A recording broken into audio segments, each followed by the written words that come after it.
കേന്ദ്ര അവഗണനയ്ക്കെതിരെ രാജ്യവ്യാപകമായി വലിയൊരു പ്രതിഷേധം കണ്ട വാർത്താപകലാണ് കടന്നു പോകുന്നത്. Asha workers and facilitator federation of India CITUവിന്റെ രാജ്യവ്യാപക സമരം കേരളത്തിലും വലിയ പ്രതിഷേധമായി മാറി. വിഷയം ഇന്ന് സഭയിലും വന്നു. മന്ത്രി MP രാജേഷ് മറുപടി പറഞ്ഞതിൽ തൃപ്തി വരാതെ VD സതീശനും കൂട്ടരും ഇറങ്ങിപ്പോകുന്ന കാഴ്ചയും ഇന്ന് നിയമസഭയിൽ കണ്ടു. കൂടിക്കാഴ്ച നിഷേധിച്ചതുമായി ബന്ധപ്പെട്ട വീണ ജോർജിന്റെയും JP നദ്ദയുടെയും പ്രതികരണങ്ങൾ വന്നു. സമഗ്രമായി എല്ലാ വിശദാംശങ്ങളും നൽകാൻ മാനസ മനോജ് തിരുവനന്തപുരത്ത് നിന്നു. വിനിഷ, SUCIയുടെ നേതൃത്വത്തിലുള്ള ആശാ വർക്കർമാരുടെ സമരത്തിന് പിന്നിലെ രാഷ്ട്രീയം ഇതിനോടകം തന്നെ വ്യക്തമായതാണ്.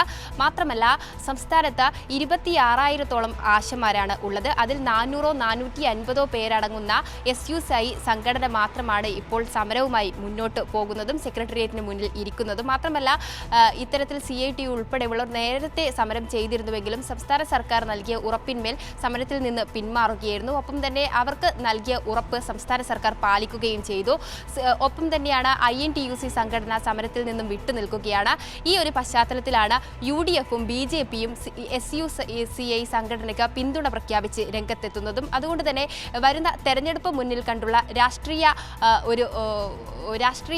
പ്രവർത്തനം കൂടിയാണ് ഇതിൽ നടക്കുന്നത് എന്നത് വ്യക്തമാണ്. ഒപ്പം തന്നെ കഴിഞ്ഞ ദിവസം ആശാ വർക്കർമാരുടെ ആവശ്യങ്ങൾ അറിയിക്കാൻ കേന്ദ്രമന്ത്രിയെ കാണാനും ഇക്കാര്യം കേന്ദ്രമന്ത്രിയോട് ബോധിപ്പിക്കാനും സംസ്ഥാന ആരോഗ്യമന്ത്രി ദില്ലിയിലേക്ക് പോയിരുന്നു. പക്ഷേ മറ്റ് മാധ്യമങ്ങൾ ആരോഗ്യമന്ത്രിക്കെതിരെ പഴിചാരുന്ന ഒരു സ്ഥിതിയാണ് ഉണ്ടായത്. ക്യൂബൻ പ്രതിനിധികളെ സ്വീകരിക്കാൻ പോയപ്പോൾ കേന്ദ്രമന്ത്രിയെ കാണാൻ ശ്രമിക്കുകയായിരുന്നു എന്നാണ് മറ്റു മാധ്യമങ്ങൾ റിപ്പോർട്ട് ചെയ്തത്. എന്നാൽ ഇതല്ല സത്യാവസ്ഥ എന്ന് മന്ത്രി തിരിച്ചെത്തിയ ശേഷം മാധ്യമങ്ങളോട് പ്രതികരിച്ചിരുന്നു.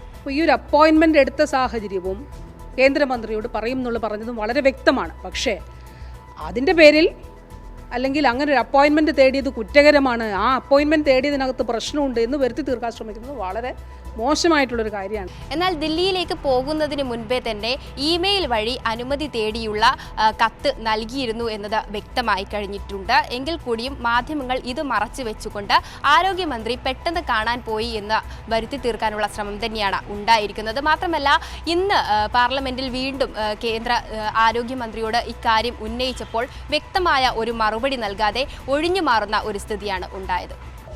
For the question which he has asked, come to my chamber, I will discuss with you in detail. This question does not relate to ASHA workers. This question relates to non-communicable diseases, and that I have answered elaborately. ഇങ്ങനെ നിരന്തരമുള്ള കേന്ദ്ര അവഗണന സംസ്ഥാനത്തോട് തുടരുമ്പോഴാണ് മറ്റ് മാധ്യമങ്ങൾ സംസ്ഥാന സർക്കാരിനെയും ഒപ്പം തന്നെ ആരോഗ്യമന്ത്രിയെയും പഴിചാരുന്നത്. പക്ഷേ ഈ അവഗണനകളൊക്കെയും തന്നെ തള്ളിക്കൊണ്ട് ഈ ആശമാർക്ക് വേണ്ട ആവശ്യങ്ങൾ പരിഗണിക്കുകയും അവർക്കൊപ്പം നിൽക്കും എന്ന് തന്നെയാണ് സംസ്ഥാന സർക്കാർ വീണ്ടും എടുത്തു പറയുന്നത്. അതുകൊണ്ട് തന്നെ ഇനിയും കേന്ദ്ര ആരോഗ്യമന്ത്രിയെ കാണാനുള്ള ശ്രമം തുടരും എന്ന് തന്നെയാണ് ആരോഗ്യമന്ത്രി വ്യക്തമാക്കുന്നത്.